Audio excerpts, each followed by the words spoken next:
Male infertility is the most poorly understood topic in infertility treatment. This is basically because research in male infertility has been slow and very controversial. In male infertility, the basic test is called a sperm analysis, and sperm analysis is usually suggested for all couples for the male partner, especially if they have tried at least for a year for a pregnancy and have not been successful. Sperm analysis is recommended in men also when they start thinking of a pregnancy or they are venturing into a marriage and when they want to make sure that they are fine from their side. And especially if there's history of abnormalities, like for example, history of any surgeries on the genital tract, history of undescended testes at birth, or if there has been history of trauma to the private parts, or if the person has been a smoker or has had history of drug abuse or history of anabolic steroids, especially testosterone injections or things like that, to build up muscles. It is known that testosterone supplements do affect spermatogenesis, and in such a woman should consider doing a sperm analysis. It's very important to know whether we need to do a sperm analysis repeatedly or one test is sufficient. We need to understand how the physiology works. In men, the testis works like a factory. There's continuous generation of sperms. And there are times when stress or lifestyle factors can affect the sperm analysis, and there is a transient dip in production of sperms. So a single abnormal report should never be considered as a permanent abnormality. It's important that you check the sperm analysis at least 2-3 times. It's not necessary that we do it continuously.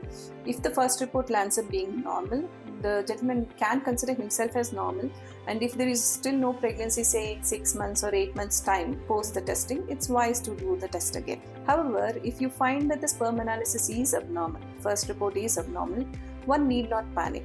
They should make sure that they make changes in their diet, exercise. If there are any modifiable factors in the lifestyle, make changes in it. Stop smoking, stop alcohol, exercise regularly, shed some weight. If they are diabetic, control sugars, and after these things, check the sperm analysis again. It's important to know at least 2-3 reports before it is interpreted that there's a problem with man. So when you're choosing a place for doing a sperm analysis, there are few things the person has to keep in mind, especially because doing a sperm analysis for long has been a subjective test wherein individuals do the test rather than a machine testing it. So we need to understand there will be subjective variations in the analysis of the semen parameters. Now when there are such changes, we need to also select a place where people or the technicians are trained for doing the sperm analysis.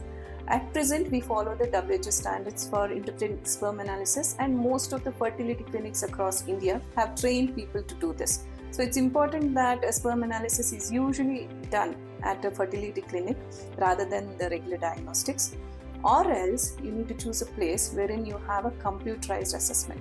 So now we have a lot of equipment which help us do a sperm analysis in a very objective way, wherein it is a computerized testing to know the sperm count, motility, morphology. So this will help us standardize the test. It also helps in taking pictures of the analysis. It sometimes also gives us videos of the sperm analysis. So having such reports will help the doctor and the individual actually to have more transparency in the reporting pattern, helps in interpretation better, and also management will be much easier.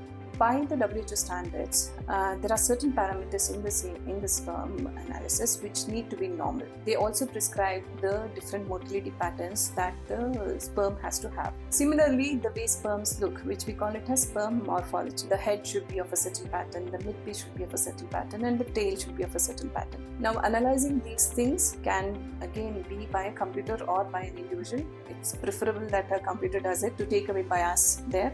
So, morphology, the way sperms look, we need to have at least 4% normal by the Kruger's criteria according to WHO, and a 4% normal form is considered as normal. Now, any abnormality in any of these 3 parameters are the most important and regularly interpreted parameters. So, a low count, which is called as oligozoospermia, or a low motility, which is called as asthenozoospermia, or an abnormal morphology, which is called as teratospermia. So, any abnormality in these parameters are the parameters which are taken seriously for treatment. Now, these abnormalities also can be graded in a general way, in not a very specific way, as borderline abnormality or severe abnormality. So borderline abnormalities wherein one of the parameters are slightly abnormal do not have a major clinical significance and usually would not cause major abnormalities or difficulties in conception. However, when there are severe abnormalities, say for example the count is less than 5 million or the motility is too low or morphology, all the sperms are looking abnormal. In such situations, treatment is definitely recommended, testing is definitely recommended, and one may consider moving ahead with management as early as possible rather than waiting it out. When a gentleman is considering the sperm analysis, there are a few things that the man has to keep in mind. If he has had any illness in the recent past, especially fever or some stressful events happening in the previous 1 or 2 weeks, it's better to postpone the analysis for some time. It's always wise to do the analysis when a person is relatively healthy, has maintained a good lifestyle, have stopped any ill effects or lifestyle disorders like smoking or drugs or excessive alcohol consumption. So be away from these things when you're planning for sperm analysis. It's also recommended that the man has 3 to 5 days of abstinence for the testing. So having the 3 to 5 days of abstinence helps in interpreting the results better. But that doesn't necessarily mean that you cannot do a sperm analysis randomly. So in the event that you have traveled to a city for medical treatment, you don't have the prescribed abstinence, you can still go ahead with the random testing. But however, if that test is abnormal, then it is better to repeat the test with the ideal abstinence of 3 to 5 days.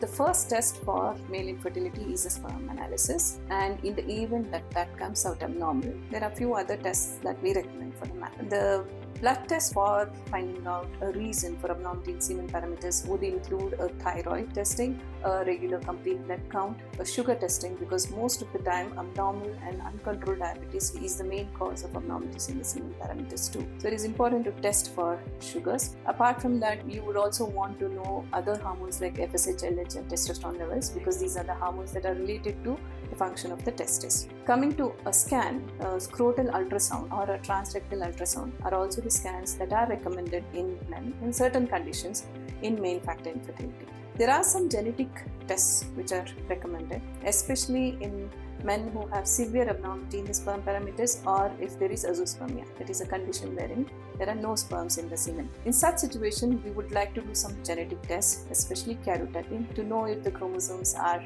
in a proper way. And then there is a test called as Y chromosome microdeletion testing. Now this is a test wherein there are areas in the Y chromosome called as A, Z, F, A, B and C.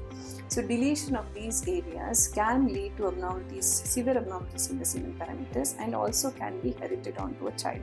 So it's important to check for these abnormalities in situations of severe abnormalities in the semen parameters. There are some supplementary tests like DNA fragmentation index, checking for reactive oxygen species in a semen culture. These are all considered as special tests and are done only in certain indications.